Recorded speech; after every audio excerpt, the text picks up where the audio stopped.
So good afternoon, everyone. Welcome. This is Ramola D from Ramola D Reports, and I'm here today, as you can tell, with a very distinguished guest. I'm here with Kirk Wiebe, who is a retired NSA senior intelligence analyst, and he is a current NSA whistleblower on the mass surveillance of American citizens and also innocent citizens worldwide. So welcome, Kirk. Thanks so much for joining me today. I'm truly excited about this afternoon's conversation. Ramola, it's a pleasure. It's all mine, and I'm very happy to be here with you.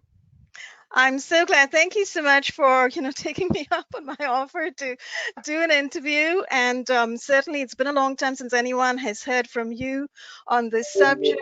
And so, there is a few subjects, really related subjects, that I hope we can cover this afternoon. Perhaps we can start with this idea of mass surveillance, which you are very aware of, which you have whistleblown on. And let's talk about, the secrecy surrounding mass surveillance, perhaps, what your concerns have always been about NSA surveillance of all American citizen communications, what prompted you to speak out, and how you see the entire scenario today. Well, let's begin with what was happening when I joined the NSA in 1975. Okay. If people will look up something called the Church Committee, they will discover that it was in 1975 and just before that NSA had been caught spying on Americans. The current spying is not the first time this has happened. People in control of governments often go astray and misuse their power. And we started doing that in the late 60s, early 70s, with a couple of programs designed to spy on anti-Vietnam War personnel, members of the Senate, including Senator Frank Church himself. Oh, wow. And Martin Luther King, many others in society. Now, I was not conscious of that fact when I entered NSA in June of 1975. Excuse me. But having subsequently studied those materials about what happened, they have simply turned the clock back prior to the intelligence reforms that led to the formation of two intelligence communities. People don't understand, I don't think, that the reason there is a Senate Select Subcommittee on Intelligence and the reason there is a House Permanent Select Committee, HPSI, SISI and HPSI, on intelligence is because of actions ordered by Congress to stop the unauthorized spying on American citizens. That's why those committees exist. A lot of people assume they just exist to look at legislation affecting intelligence and so forth. No, they were established to stop the unlawful surveillance of people. That's really interesting. So it is connected to what you're talking about, what happened in the 70s then. Absolutely. At that time, when I entered on duty, and while this was going on, the director of NSA was Vice Admiral, U.S. Navy, Bobby Inman, one of the most distinguished, if not the most distinguished intelligence officer we have ever had at the National Security Agency, and I would even say in the federal government. Bobby Inman was a gentleman. He was a law-abiding officer. And most of all, he enforced his own allegiance, not to the president, not to the chief of the intelligence community, CIA at that time, but to the Constitution of the United States. This is critical. Yes. When you go in the military or when you go to work for the government, at least it used to be that we all signed oaths. We took an oath to defend the Constitution of the United States. That's right. Not to defend a Democrat or a Republican administration, not to defend a president, a sitting president. It has nothing to do with it. It has everything to do with loyalty to the principles stated in that sacred document known as the United States Constitution. Now, as we all know, people speak about that document as something created by old white Europeans who really were old fuddy-duddies and did not know what they were doing. And so they want us to throw it out and begin anew with a new kind of socialism or fascism. And that's what I see happening before us right now. When you see the government threatening phone companies to intercept text messages, to look for people who don't want to take an experimental vaccine, that's a red flag. So we have a government, not just back in 1975 who cheated, not just back in 2001 when Bill Binney and myself and Ed Loomis and Diane Rourke of Congress blew the whistle on illegal, unconstitutional surveillance of innocent people. We have a government that is progressively seizing ever more power, and we are in danger of losing our constitutional republic and tipping the scales to a dictatorship better known as government control. And you can pick your title. You can call it fascism, you can call it socialism, you can call it communism. I don't care. The result is the same. The power moves from the people to the government. And if we are going to be a free society, it is absolutely critical that people understand these things that are happening in government in terms of their own personal future liberty and well-being. And that is at the heart of it. So I took an oath at NSA to uphold and defend the Constitution. So did Bill Binney. So did Diane Rourke as a member of Congress, as a staffer on the House Permanent Select Subcommittee.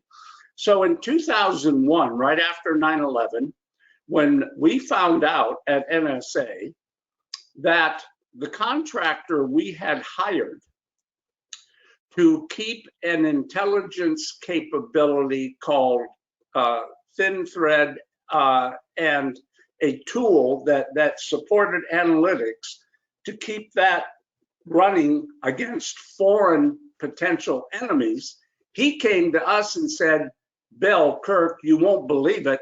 They're asking me to put United States telephone communications billing data into the database for analysis. And we said, wait a minute, Randy. That was his first name. Wait a minute, Randy. That's against the law. You can't do it. And they told him, not anymore. They've got the okay to do it. The lawyers have looked at it.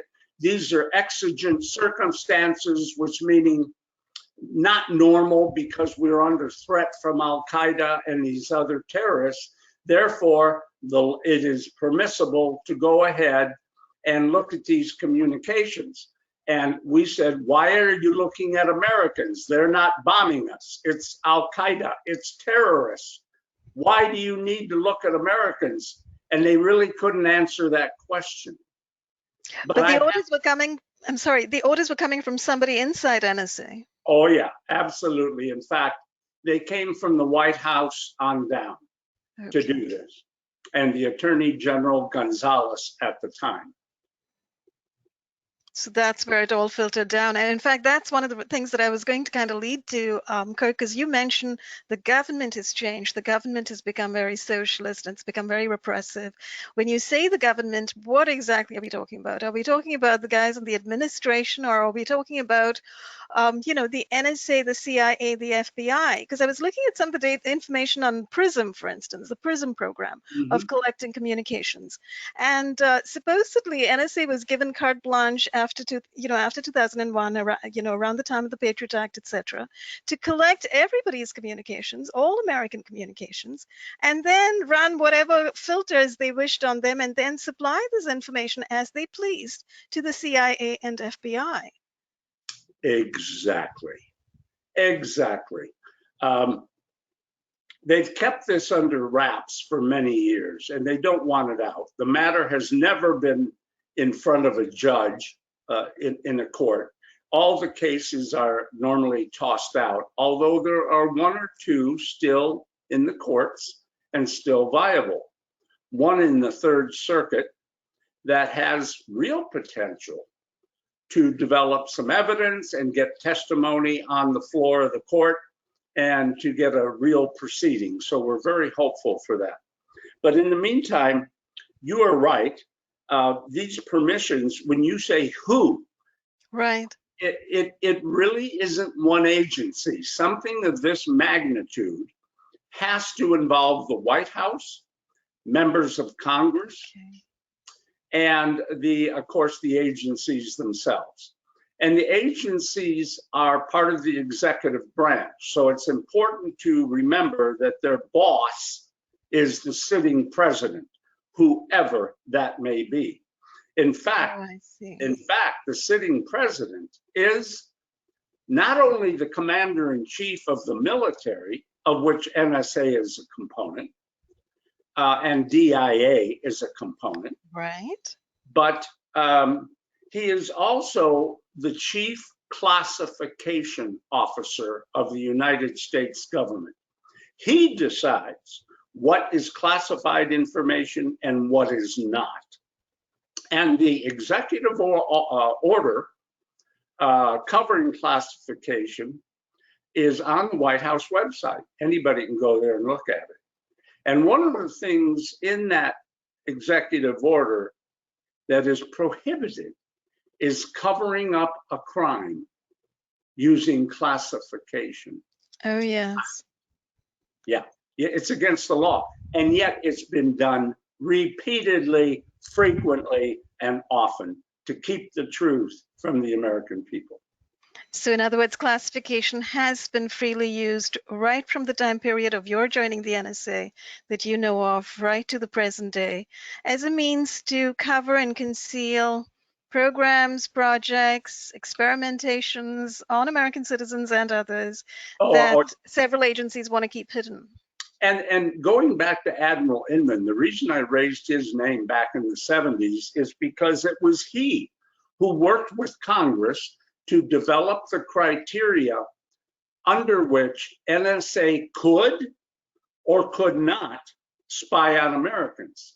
And the only provision allowing NSA, and by extrapolation, the other agencies, although they don't operate necessarily under the same rules, the only exception was for criminal behavior. If NSA were to bump into information that an American was involved in criminal activity, they had permission to collect those communications, but they had to appear in front of a court within 30 days, or they had to delete the communications. Now, so that's no longer the case. No, rules are created, I once was told, for very unenlightened, not really smart people. That's what you develop rules for. And often people will say, well, smart people violate them all the time. They find excuses, they find rationale on why we must circumvent a law. So there has been constant pressure to defeat those constraints and restrictions that were placed on NSA since 1975. And 9/11 provided the excuse to do it. And here's what the excuse was. What if a terrorist gets by our border patrol? What if they get by customs? What if they go live in a small town and hide in the state of Illinois? How will we ever know? Well, the short answer to that is the way you know everything else about people who are bad or criminal. You do a normal investigation of suspicious behaviors and suspicious contacts. And so that if someone comes in from overseas, you better be able to track them. If they're on a visa, you better know where they are and whether they've overstayed. Do you know, Ramola, to this day, the government does not know and have a clear understanding on who is overstaying their visa and who is not. Really? And it's really shocking. Yep, the government came to Bill Binney and me at Boeing when we worked at Boeing, Advanced Information Systems, back around 2003 or 4 timeframe. They came and asked us how they could track people so that they would understand what their immigration status was if they were here on a visa, a work visa, another kind of visa. And we said, this is not hard. It is very easy to do. Guess what? The government didn't do it. Now, why didn't they do it? Too many political interests. Many people will tell you that business didn't want to do it because they wanted the workers, the benefit of the workers, and not having to deal with them under US employment regulations. So it was a cheap source of very good, smart labor from India, from you name it, Mexico, from any number of countries. So they exploited the weakness in the US government to their own personal gain. There's always money or something behind these. That's really, really interesting and eye-opening, Kirk. Nobody probably knows this, that, you know, because everybody sees the NSA is all-powerful, the FBI is all-powerful, the CIA is all-powerful. Everybody thinks that databases are being kept on everything, tracking everything. And certainly what you're talking about is merely a connection with immigration databases and information, right? Exactly.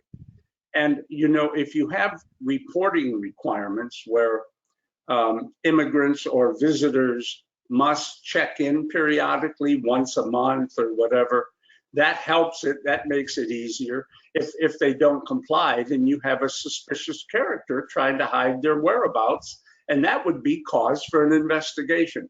So there's lots of ways to be tipped off that have been used for decades by FBI, police, military, and police forces around the world that have successfully discovered criminal behavior without spying on everyone's communications. That's my point. They use this as an excuse to have access to everyone's communications. And then that begs the big question, why does the government want access to everyone's communications if it's all innocent? It's absolutely mind-blowing, and I've actually seen, you know, contract requests, RFPs, requests for proposal, with the Pentagon and the Navy wanting to collect every single bit of data that's published online from anyone, everywhere. I think that already happens. That's already happening, yeah. So it may not be ubiquitous, but if the government wants something, they will get it. They will get it. And it sounds like from what you're saying, they have taken steps to get certain kinds of data. They're sort of shoveling huge amounts of data from everybody. They're storing it. We know that as well now. They're storing it for a long time. And what are they doing with it, of course, is the question, because now they have all the data that they can use against anyone for any reason if they engage in some kind of selective maneuvering of that data, I suppose, manipulation of that data. Well, that's it. They use it selectively when and if a subject matter need arises. Someone says there's an intelligence question or an economic question, or, you know, NSA has strayed from its original purpose, which was to support military operations, to a broad spectrum of subject matter, running the complete gamut of subject matter. I mean, from science to economics to you name it, NSA's got a hand in it, producing databases full of information. They will tell you they don't look at it with the exception of a court order. And I would say, who says? How do you know they don't look at it? The intelligence community committees in Congress were established not to run the budgets of NSA and the intelligence community, but to provide oversight to make sure they were not acting illegally. That oversight is virtually non-existent. They meet a couple of times a year. They get a briefing, Congress does, and Congress asks, are you obeying the law? NSA says, yes, sir, I am. And you believe me, of course. Well, of course I believe you. And they go back to NSA and do their business. There is no real oversight.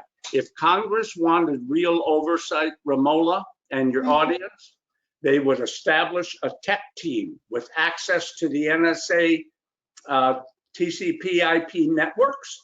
They would be able to roam on those networks, visit any databases, watch any retrieval actions, what kind of data was being retrieved and used and seen by whom, and was it being then digested and processed into a publication, an intelligence report of some kind and disseminated? And did it have information about foreign companies or American companies or legal matters where clients are being spied upon or their attorneys or whatever in cases against the government? I mean, imagine all the possibilities if you have everyone's information when you want it. Yeah, and this sounds like you have the solution, because I was going to ask, if there is absolutely no oversight, if those House Intelligence Committees, Senate Intelligence Subcommittees are doing absolutely nothing to ensure oversight of the agencies, then perhaps this is a solution, right? Is there any likelihood of something like this happening? No, politically, they don't want it. People don't want it. The FBI doesn't want it. Imagine an FBI 30 years ago. 30 years ago, the FBI operated like a police force, very sophisticated, and they did typical, classical gumshoe investigation. When I say gumshoe, that means sending people out to interview neighbors who surround a suspicious person, asking questions, watching where that person goes with manpower. Today, all that is unnecessary. They have complete access to the NSA database. They can go in and see what you're thinking, what things you're writing about, and they can invent causation. But then they present it in a court to make an arrest, and they don't tell the defense attorney that they got that information from NSA digital supplied information. They tell them they got it from the way we did 30 years ago. We've been talking to people and so forth. So it gets covered up. The DEA is doing this. The Drug Enforcement Agency is going into the NSA database looking for possible drug activity and then writing basically a false report, making it sound like good old-fashioned human-based investigation, walking and interviewing, that kind of thing, obtaining records legally was the way that this case came about, when in fact it took a shortcut to save manpower.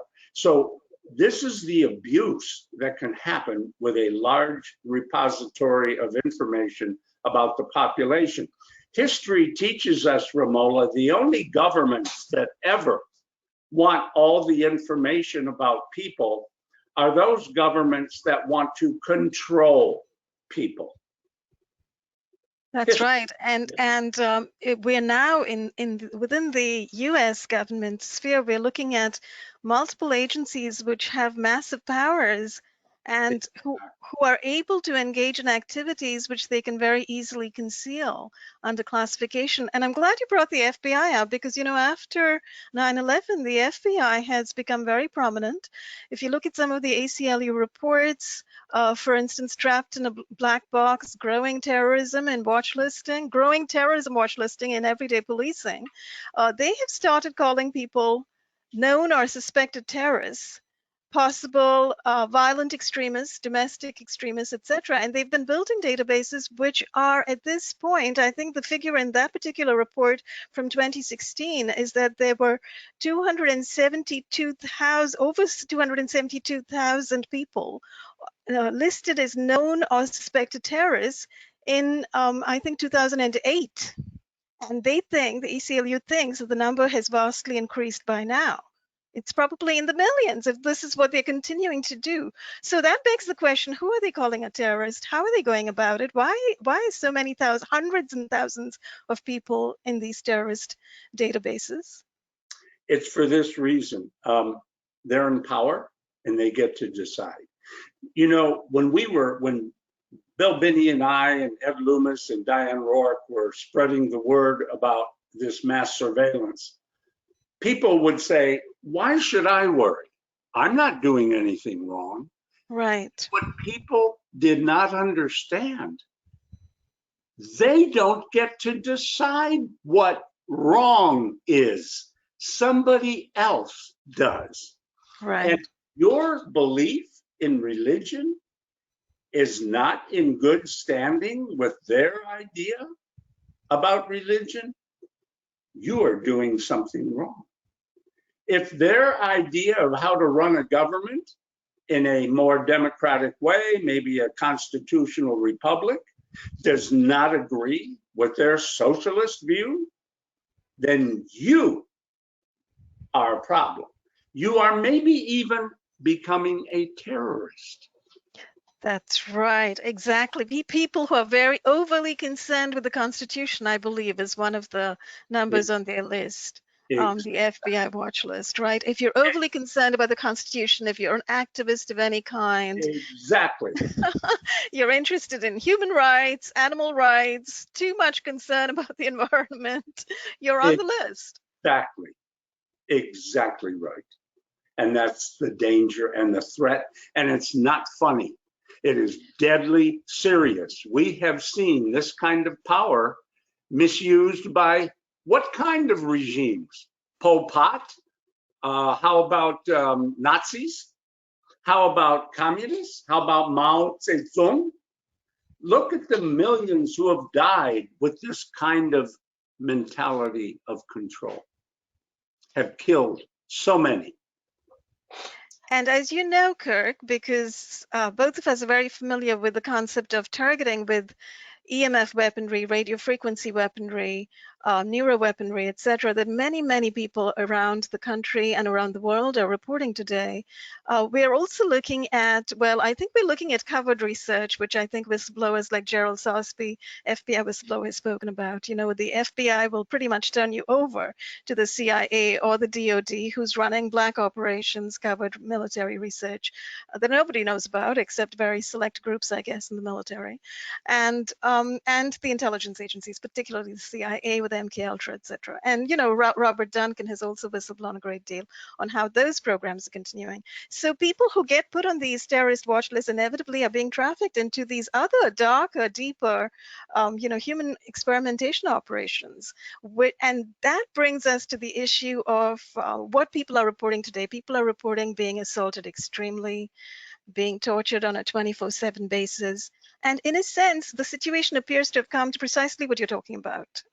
It is like, you know, Pol Pot in action. It is like Hitler in action over here, except with stealth weaponry, you know, with electronic concentration camps, antennas, emitters, that kind of thing. And you're so right. So while we have taken a moment and reviewed my motivations for blowing the whistle, along with Bill and Diane and others, because of our dedication to the Constitution, We may now be terrorists. Now, here is the interesting thing. While laws have been passed to subvert our democratic foundations, right? Like the Patriot Act, those kinds of things. Correct, yes.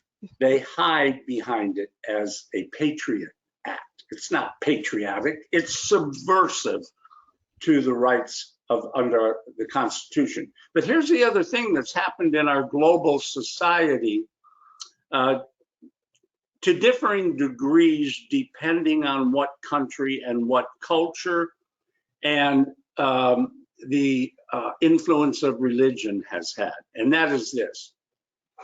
Over the past 50 years, maybe 60 years, maybe 80 years, the point of it is, at least the Western cultures have become progressively more corrupt.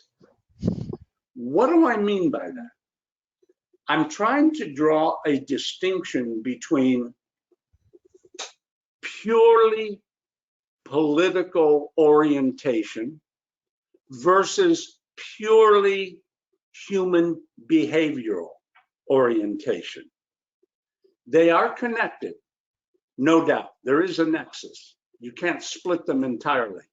But just for purposes of discussion, we know what's going on in the political arena, subverting our laws, finding excuses to get around the Constitution.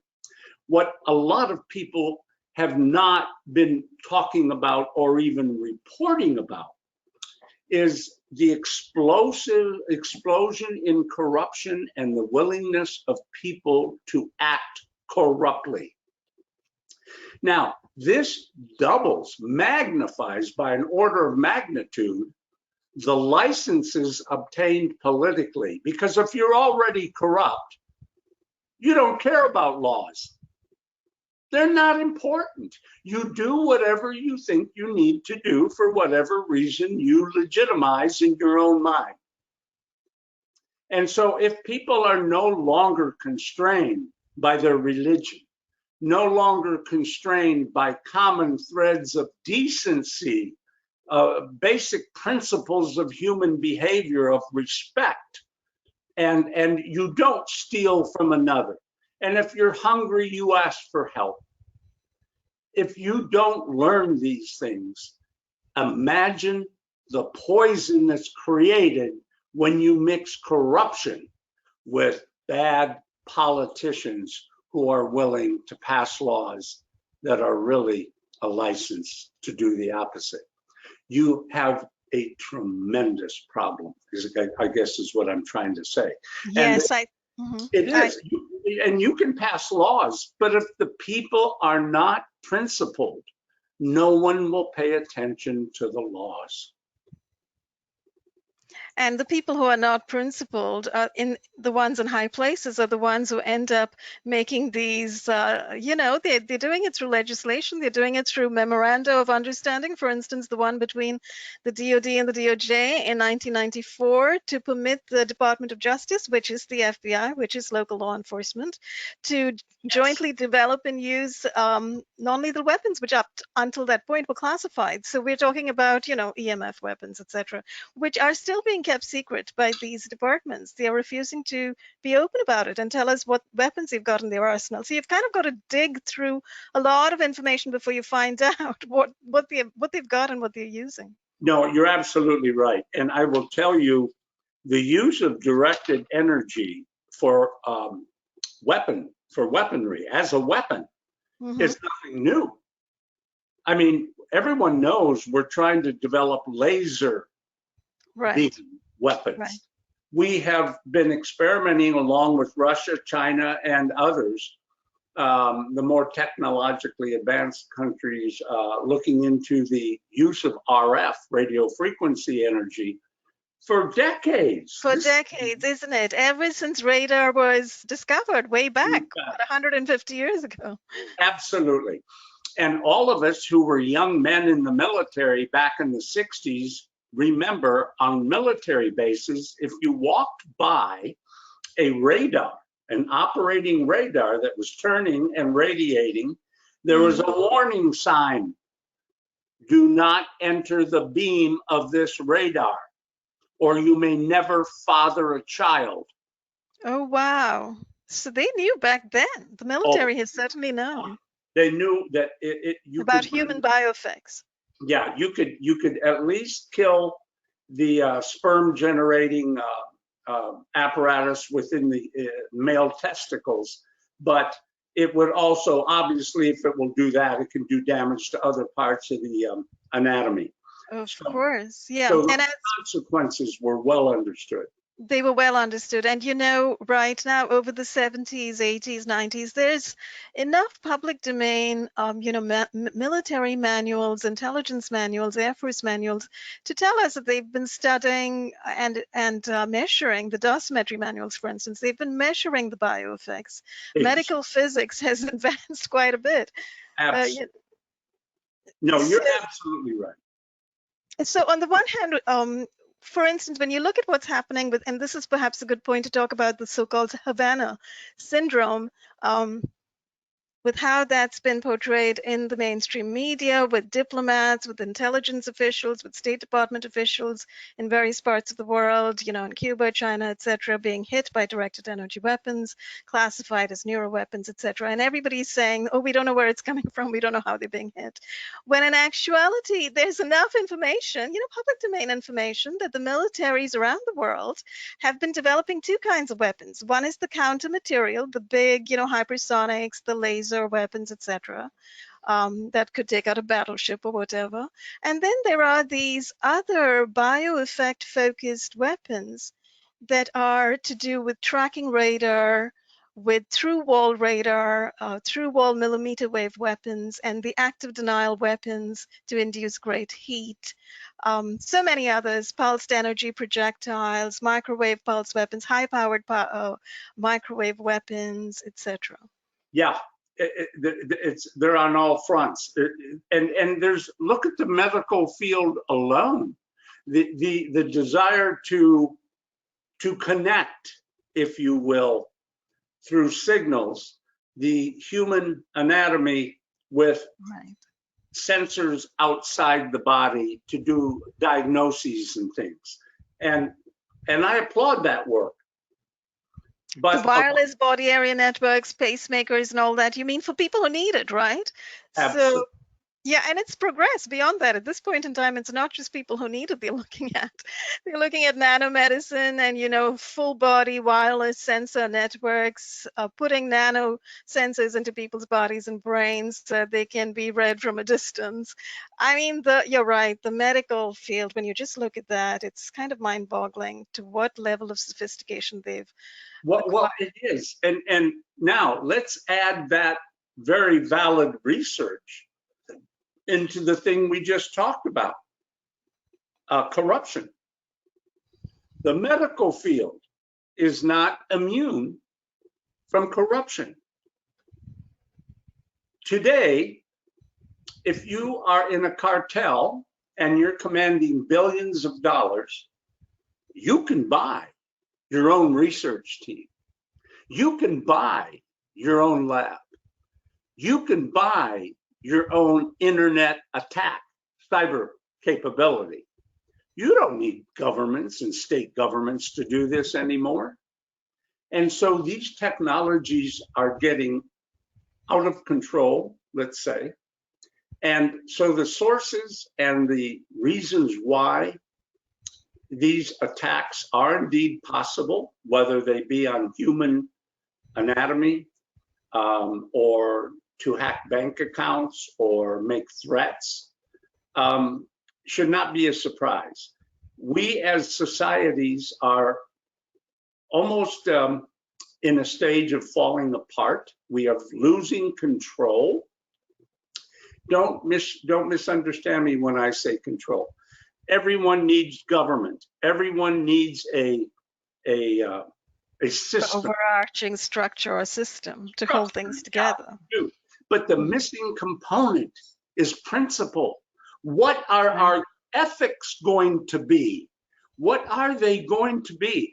If you are a student of ethics, we are in a time right now that is almost blows the mind, because there are so many cross currents cutting different ways, belief systems, arguments. What's right? What's wrong? It is all up for debate, seemingly. And if we don't get a handle on this, we are going to see an element of chaos in societies globally. And the danger of a third world war are increasing, I think, on a weekly basis. Absolutely. And there is, many people would contend, a measure of chaos endemic and evident already, given what's happened with the fusion centers since 9/11, given the sharing of information between the NSA, the CIA, the FBI, given the fact that many black operations are ongoing, weapons testing operations are ongoing, as for instance, the limited effects program demonstrates, between DARPA and NIJ, and the National Institute of Justice, NIJ, etc. So they are indeed testing, developing all kinds of sensors, and all kinds of methods of weapons detection, and even things like acoustic neuroweapons. This is openly published in this document, the Limited Effects Program report that I have written about. So you have to ask, because obviously weapons testing companies are here, weapons development companies are in play. They're the ones getting the big contracts with the DoD. So Yes. you have, and this brings up this issue of what you spoke about earlier, Kirk, this notion of corruption, this notion of politics, and also the understanding that public-private partnerships, a revolving door between government and these very companies, have sort of set up a situation now of sort of invincible power. So these guys who are developing fascism. It's called fascism, exactly. These guys who are developing weapons and, happily using these weapons on citizens, on US citizens inside America, and, other countries, NATO's involved as well, in Europe, etc. They're also connected to the politicians and government, and, they're able to get these positions on boards, etc. Yes, exactly. You are absolutely right. And so it almost sounds like it's an insurmountable foe.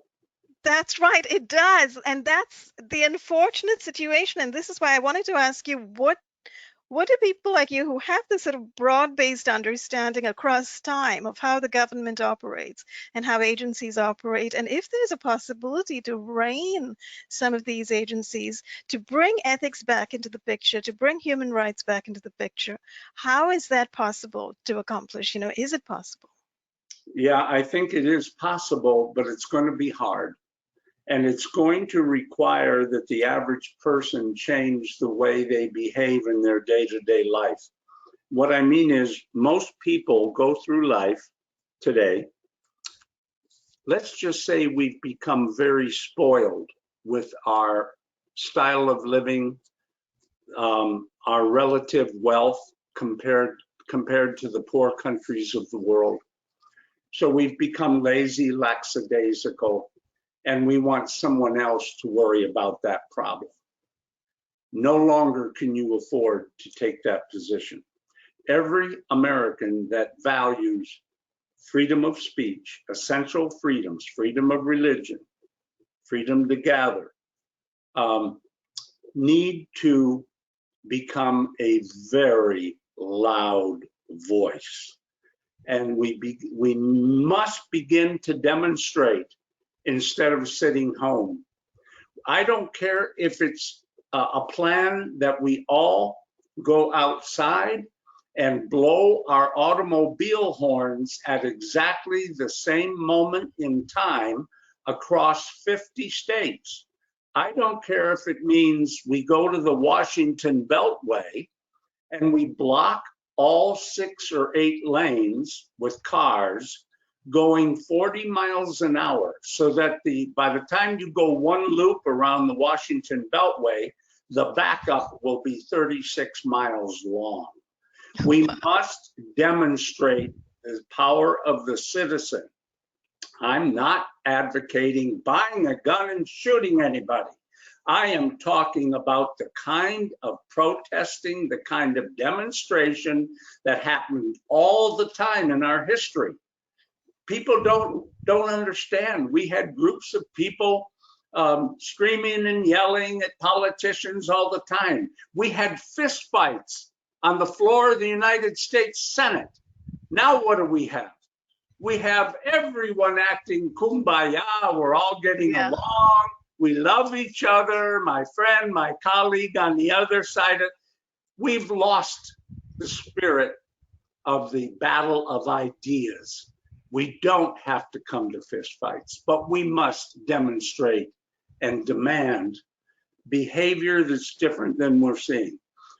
Our courts, I mean, everything's infected. We're not holding anyone accountable, even when you. No, the court system doesn't seem to be working at all for the people. No, it's not. It's not. So, at some level, it is important that each human being learned how to defend themselves. Now, that might be as simple as turning off your computer or disconnecting it when you're not using it. That just makes it harder for people to crawl up the wire your computer's connected to, called a network, and spy on you. Because if they want to do it, they can do it. So you just have to find little ways of making life easier, a little harder for them, a little easier for you, depending on what rights you value. You're just going to have to get more involved in protecting your rights, I guess is what I'm trying to say. Absolutely. And I love that message that you're getting across, that people independently and individually have got to wake up and recognize that your particular life, your particular family is in danger at this point in time. So everybody, as you say, has got to speak out, has got to do something. And doing these big marches and rallies, you know, like in the days of Martin Luther King, etc., or also in the days of, you know, just before the Iraq War. I remember I was in DC. I was in one of those big anti-war rallies. Those were huge. They didn't stop the war, but you know, we made our feelings known by just being on the streets. Absolutely, and we are seeing things happening, and I don't see the people reacting, and I think it's partly because they feel helpless. You're not helpless if you come together and act en masse as a group, a very large group, and we have to think of fairly harmless civil disobedience, or at least attention getters that don't get people into trouble, but do show the power of the people. I wanted to, that is a great idea, but I wanted to mention at this point, Kirk, that, you know, the kind of Stasi situation that we are seeing today, where neighbors have been turned against people, against those who have been targeted, and, you know, we have numbers of targeted around the country. And you've got these sort of Stasi actions of literally COINTELPRO harassment being directed against people. So in America, it's already become very divided and divisive. You know, neighbors have been pitted against neighbors. Yes, yes, absolutely. And it's almost, we should have been doing these demonstrations 10 years ago, 20 years ago. Right. We're late. And you're right, those in power, because they can find corrupt people, and they know who the corrupt people are, by the way, because they spy on them. And they find weaknesses. Yes. They find weaknesses that they can blackmail them with. Correct. And I've read that the FBI employs ex-convicts and, you know, people who have something to gain by, you know, joining hands with the feds to spy on others and snitch on others. Absolutely. And so there is no behavior that they won't use or tool. Those of us who have been raised with principle would call it cheating. For them, it's normal behavior. Cheating is normal behavior. And that's what you're fighting. You're not fighting principled people anymore. You are fighting people who are willing to battle to the death. They want power, and they are willing to do anything to get it. So the only way we can defeat this in any country, anywhere, is through being united in our voice and demanding the changes. But there are also things that people can do. It isn't always about Washington, you know, Ramola. Sometimes it's just your local school system. Oh, The school. absolutely. I mean, the school. Grassroots, speaking out, going to your local council or the school system and Yes. making your feelings known. I'm all for that, because if you think about it, Kirk, the way in which communities have become very hostile, antagonistic places for those who are targeted, for activists, for journalists, for whistleblowers, anybody, they've at this point they're targeting, retired nurses, homemakers, targeting anybody they please, because it's all very opportunistic. They're trafficking people into experimentation programs and so on. So because of that situation, that it's all over the place, would it be possible? I mean, what exactly would you say would be the best thing to do? Well, I think you think globally, but you act locally, because it's your community and your school board, as you mentioned, those kinds of places, the small elections and so forth, where you may offer to campaign for someone. You may schedule a turn to speak at a school board meeting and begin to introduce the idea of ethics, because I think, none of us are in a position to pass laws. But what we can do is influence the need to pass laws or to adopt new policies. And so you have to appeal to people's sense of being able to manage lives together. And we lose that if we don't have a common set of principles around to structure our societies and our lives. So it might be as simple as saying we need more honest, open fora for the people to interface with the bodies who form policies of control around them, their families, their children, or whatever. We need more of that. We need more interaction. We don't need to tell a parent they only have 3 minutes to talk about an issue that requires 8 minutes to talk about. That's what they do. They shut people down to such an extent. It's like 1 minute to talk sometimes at these city council meetings. Yeah, and we have to demand. That's where the change begins. Little things. We're not going to tolerate or pay. And ultimately, you can refuse to pay property taxes, which means the school board will not get paid at some point.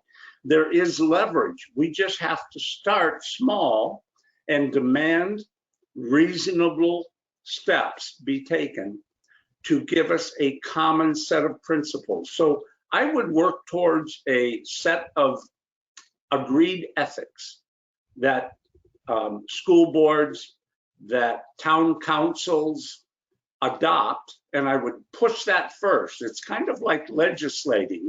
You're going to champion that something be done, build a coalition, let people hear you, go give speeches once in a while. Don't worry about that your speech is perfect. Speak from the heart, speak from principle, and you will win.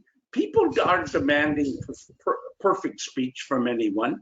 They want perfect hearts, purity of heart, purity of intent, something that benefits everyone. If you appeal to those senses, you will build a coalition and people will agree with you. And if the parties that be in power, if they push back, that's not going to sit well with the people, because you're acting based on pure intent, pure principles that are good for others. Wonderful advice. And you're basically suggesting that, people form coalitions in this way with other people. Yes. And that way help to push back and influence the guys who are sitting in those chairs and able to make the laws, right? Exactly. Don't worry about Republican, Democrat, and independent. We're talking about human at the most basic level. If we cannot be honest with one another, how will we ever get along on anything? Absolutely. So we must demand these essential characteristics be reflected in the behavior of those who form policy and act for us in public service. That's right. And it comes down to the local level because a lot of these programs, everything each of these agencies is able to accomplish in our communities occurs thanks to the consent of the local government. Absolutely right. Right. So influencing the local government toward Yes, greater ethicality, perhaps, right. is the way forward. So, Kirk, that is actually huge advice. It's really important advice, and I'm so glad you're also calling for people to start waking up, feel a sense of urgency, feel a sense of personal responsibility, and do something. Whether it's one of these things, going and speaking out, or Volunteer time, whatever. Sure. organize a rally, etc. Because we've come to the point, and I think we've all seen through this COVID mania the last year exactly how governments can overreach, take power over people and push things as far as they can get. So, Yeah. Remember, government thinks it's smarter than you are, and in most cases, it's not. yeah. It So just is. So it does come down to people power, individual thinking, and individual responsibilities. So that's really good note to end this conversation on. Kirk, thanks so much for your considered analysis, and you're looking across time and giving us a sense of what has happened to this country, what has happened to the government, and bringing it back down to the people, and assuring us that we individually do have the power, through our voice, our consent, and through our actions. And so many of the false arguments held by those in power. And I can think of several right now that are being challenged by individuals, parents, and so forth, such as critical race theory. Oh, yes. That Strange. kind of thing is when you think that people in positions of power are actually passing CRT off as legitimate, it is frightening.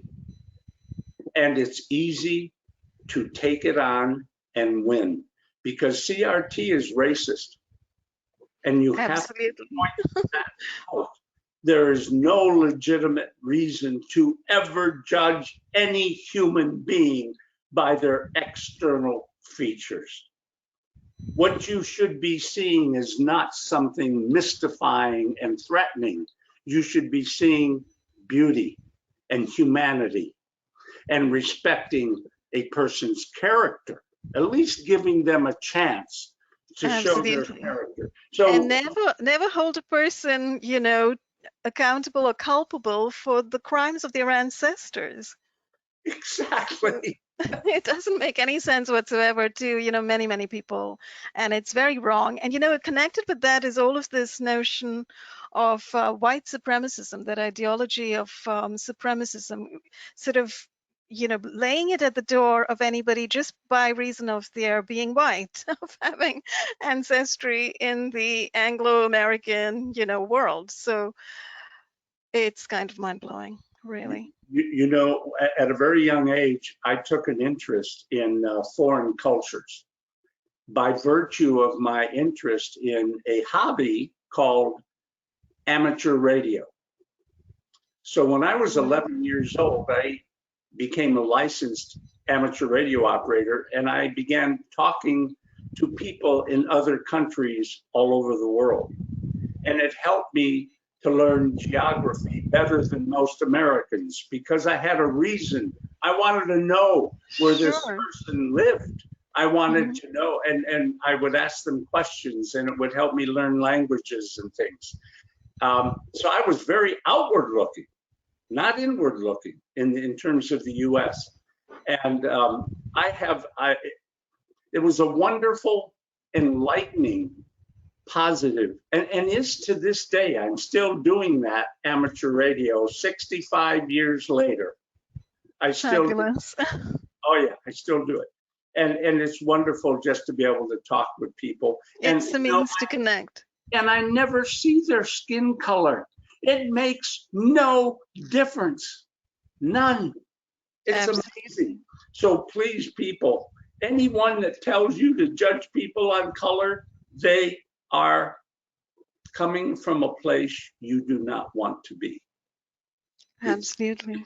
It's evil. It's It really is. yeah, it's it's kind of crazy what's going on, the kind of ideologies that are being pushed, and they're being pushed on children too today. Exactly. So it's just Exactly. horrifying to look at and see what might happen if people don't kind of pull together and recognize you have to take a part, you have to play a part in your child's education. You can't just send the child to school now and expect that his or her mind is just getting basic education. It's not basic education anymore. I grew up a student of the Soviet Union, and that was my primary reason for going to NSA, to fight the Cold War from an intelligence perspective. And it is why the United States Air Force sent me to learn Russian at Indiana University for 4 years when I was in the military. 4 years worth of Russian in 9 months, because Wow. we spoke it 8 hours a That's day. been tough. Yeah, yeah. So it reminds me that of this. The Russians always said, "He who controls the mind of youth controls the future." And it is why the Russians had children organized into groups called the pioneers. And this was their political training while going to school. And they wore red bandanas, they had little uniforms, and they made it a great patriotic affair. We call it brainwashing. Right.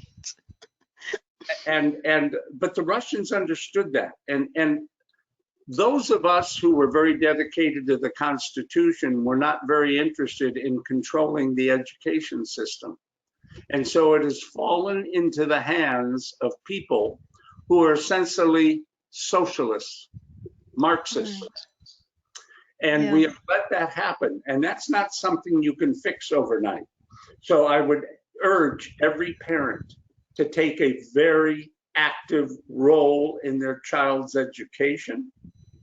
And don't be afraid to go to the school board or to the principal or to the teacher if you disagree with something they are teaching that is contrary to the essential rights under the Constitution. I would begin to resist there. Do not let your children be victims of socialist thinking, because that's where they're going right now with critical race theory. They're trying to introduce it. We just had the president of the National Education Association, that large union of teachers, say, "I don't care what parents say, we're going to teach CRT to their children." She actually said, "We don't care. We're going to do this." That's really shocking. So there's going to be loggerheads. There's going to be clashes of some type. We have to try to keep them civil, but you must stand up and tell your school board and your principals and your teachers, no, you're not going to inject racism into the schools. Absolutely, because it is a racism which is, it's turning the chairs over here. First it was black on white racism, white on black, and now it's black on white and white on white. Now at this point in time, so it's just a means to create further chaos. And isn't chaos part of what the communists really like? Absolutely. So Never let a disagreement go to waste. yeah, so it would come back to communism and suppression, subjugation, keeping the people down, etc. Exactly So right. for all those reasons, really important for parents to stand up. So Kirk, great advice today. There's one more piece of advice perhaps you can give, and that's the people in this country, those who are targeted, some who call themselves targeted individuals, some who just say they're being targeted and they're being victimized, being hit very, very badly with these weapons. What can these people do? Because they are sort of in a stage of extreme persecution, literally. People need to rescue them, actually, because there have been many deaths as well. I agree with you. And I'm going to talk briefly about the larger group of people globally who claim they are targeted individuals. Okay. I'm going to tell you this, that Mhm. many people in the targeting community perform self-diagnosis. And I'm going to tell you this, no one should try to self-diagnose. Nobody should. Who's going to diagnose for them that they're being hit with weapons? This is the issue. It's important that people who suspect that they are targeted seek science, find Absolutely. science. Now, how do you do that? You don't self-diagnose and tell a doctor that a satellite that passes overhead every 20 minutes is hurting your ears. Don't do that. It is a critical mistake. I know it's well-intentioned, but it will not buy you anyone's ear to listen. They will immediately declare you not all there, and you will, and this happens all the time. And this is happening already. This is, Exactly. doctors, Exactly. psychologists, psychiatrists are frequently calling those targeted, mentally Exactly. ill. Exactly. And that's why I'm bringing this up. It's very important the way you begin to self-advocate sets the path down which you're going to go. Don't take the wrong path. Don't tell others the source of your problem. Tell them the symptoms. Tell them the symptoms and ask for help to determine what the sources of that pain, of that sensation, whatever it may be, is. If you want to broach the subject that you're aware there's experimentation out there going on by the military and others, some informed, some without permission, then fine. But do not self-diagnose in front of a professional, because most professionals have been trained in scientific method. They're very wary of subjective data. They understand it exists, but you must move from the subjective to the objective. And the only way you make that transition is to get people to listen to you. So I'm simply saying, state symptoms. Doctor, help me with this. If you can help me understand where this is coming, or these red marks, whatever it may be that's happening to you, take the path of science. You will boost your own credibility. The greater group will benefit because more scientific investigation will take place, because the science community is being cooperative with you because you aren't self-diagnosing, you're asking for help. Well, So, and we should remember also, Kirk, unfortunately, there are complicit doctors and psychiatrists oh yes, who there are. are indeed working with the CIA and the DOD. Ramola, we just spent over a half an hour talking about corruption. We are well aware. Corruption, exactly. So be aware of that. I wanted to also mention that, there are other ways you can help to establish that you are indeed being hit with some simple meters, simple electrosmog meters or EMF detection meters. Exactly, but Take readings. Be careful. Once you become the diagnostician, if you are not trained, you will buy into self-fulfilling prophecies. You will say, oh, look what I found. And normally these cheaper meters won't even tell you the frequency at which the emission is happening. Some of the more expensive ones will, but that's another problem. The expense of this equipment is not insignificant. That's true, yes. So I would vote that groups of TIs pool their resources and buy some very good equipment. And if you want to do some spectral scans of the frequency spectrum and so forth. But be aware that there are many devices in your home that create what we call spurious emissions. They're Absolutely. not intended, but they're a byproduct of the way a product is designed. For example, simple LED lighting devices in your home can create a lot of electrical noise. Now, it's usually ubiquitous in the spectrum, spread around. It's not finite and well-defined that you could see a spike on a meter or something. But Right. be aware that there's any number of sources of magnetic energy, even in your home, emanating Absolutely. from your TV, your Mhm. radio, your computer, oftentimes emits Your signals. cell phone, etc. So if you're not well versed in these things, you're not probably somebody that should do a lot of diagnostic work. So I would seek to pool resources, and then I would seek an expert in electromagnetic phenomena to actually conduct the test. And you may have to pay them $200, but pool your resources, focus your energies in scientific ways, and let's get to truth as quickly as possible, because once we build that database, I would say, of multiple groups doing that, we would build a common database, share the phenomena so that a researcher like you, Ramola, or anyone else could go in and look for correlations between data, frequencies, types of energy, all kinds of things. But the more we don't do that, it remains obscured, it remains dark, it remains something we can't grab a hold of and act upon.